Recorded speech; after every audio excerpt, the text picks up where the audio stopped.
আজও মনে পড়ে সেই দিনগুলো, যখন এক অপ্রত্যাশিত ঘন কালো অন্ধকারে ভরে উঠেছিল জীবন। ফুরিয়ে যাচ্ছিল বেঁচে থাকার প্রতিটি রসদ, দুশ্চিন্তার হিমশীতল কামড়ে বিকল হয়ে পড়ছিল শরীরের প্রত্যেকটি অঙ্গ প্রত্যঙ্গ। তখনই শীতের দুপুরে রোদ্দুর মাখা কম্বলের মতো তোমার উষ্ণ স্পর্শে শুরু হলো নতুন জীবনের পথ চলা।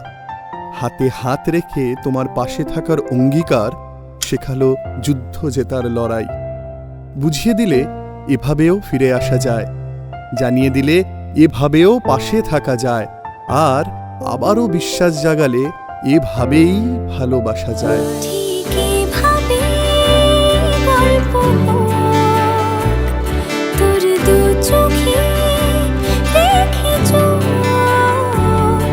ঠিক এভাবে গল্প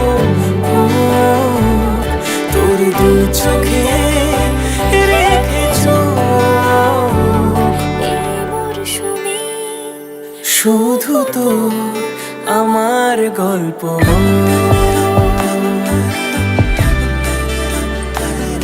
এই মরশুমে শুধু তো আমার গল্প।